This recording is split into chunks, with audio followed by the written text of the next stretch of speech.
brothers in Youth for Christ. I'm the second, and I have an older brother, I have 2 younger sisters, and another brother.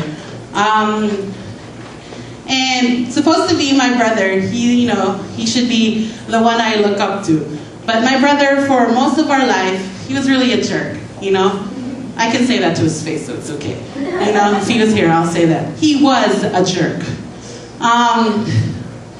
Then one day, he got his own family, and he realized that he needs to stop being a jerk, or else his wife might leave him, So,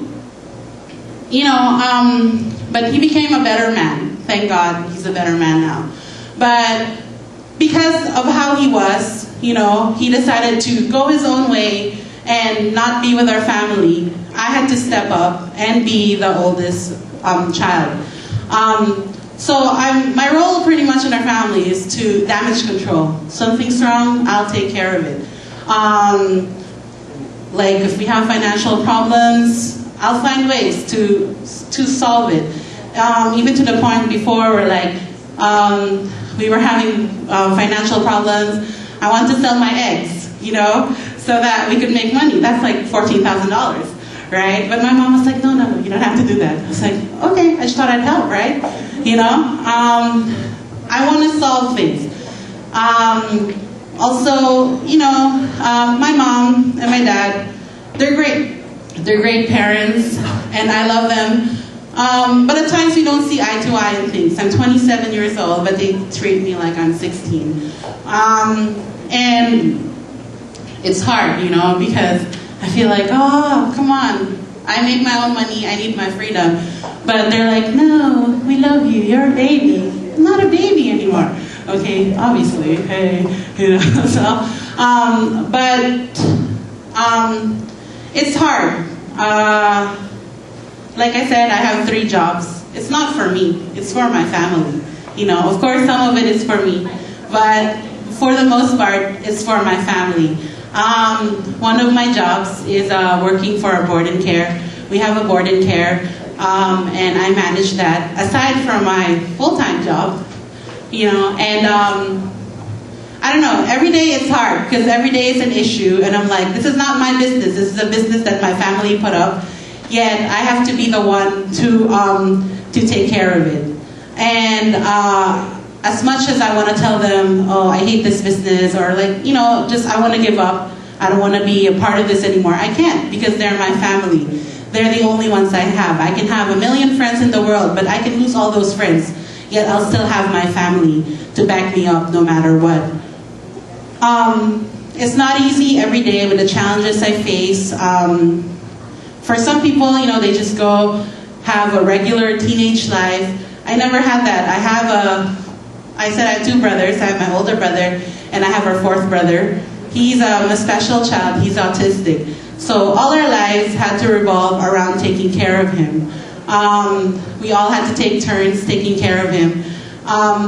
And there were times where I regret oh, I can't really hang out with my friends because I have to take care of my brother. But,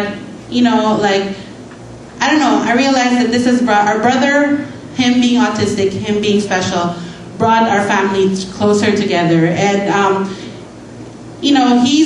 for me, he's the greatest example of unconditional love, because he can't talk, he can't really communicate with us, but when, he just gives us hugs or he kisses us and stuff, and no one will just give you that, So it's a sign of unconditional love.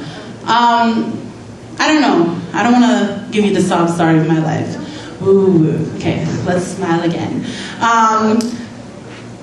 There's so many things going on in our lives, or in my life. There's so many things going on in my life that I could say, I want to give up, I hate my life, I hate my family, I hate God.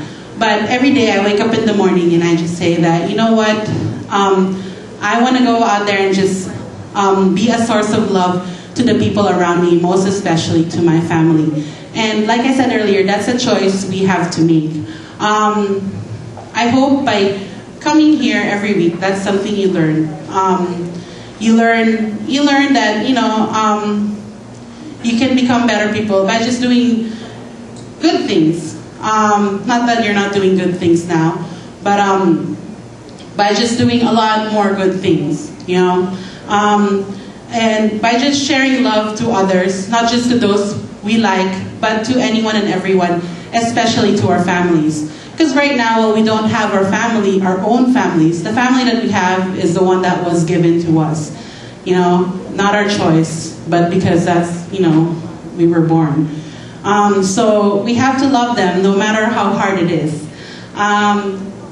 For me, like I shared with you guys some things about my family. We're not perfect, but we strive to just stick together no matter how hard it is. We just strive to love each other and communicate with each other and have Jesus as the center of our family, have God as the center of our family, so that we can be that Christian family.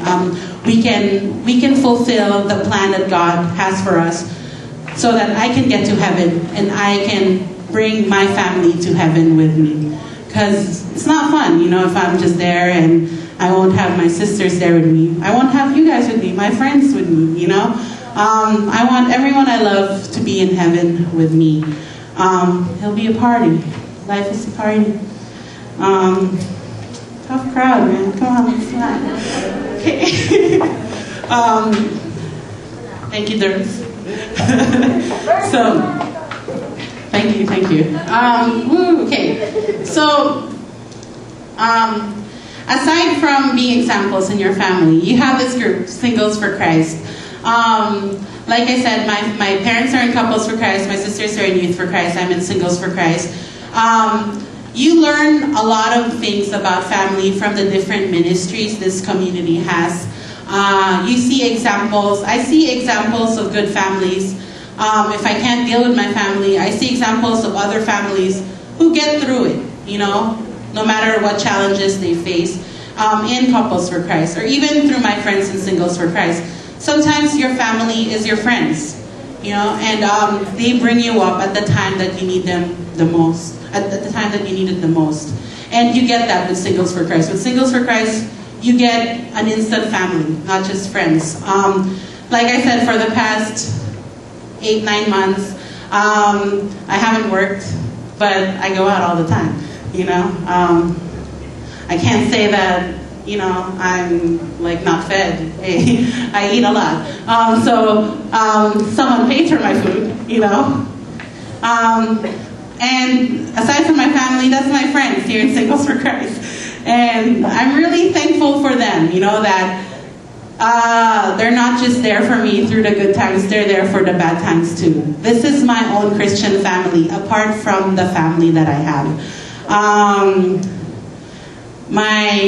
My best friend, they went to New York, and of course, I guess she wanted me to be there with them too, so she paid for my trip to New York. You know, who does that, right? But she's like my sister, so yeah. I don't know, like, so one time I didn't have a car because my car broke down. It's really old. And I had a friend who drove me home even though it was really out of his way. You know, I have a friend who picks me up all the time. You know, he's like my brother from another mother, Gerard, right over there. Yeah. Like, there are so many people in this community who are my brothers and sisters. I have 5, but I really have more than 5. I have like a lot, you know, and they're there for me through thick and thin. And I'm very thankful for that. I feel very blessed. You answer my sorrow.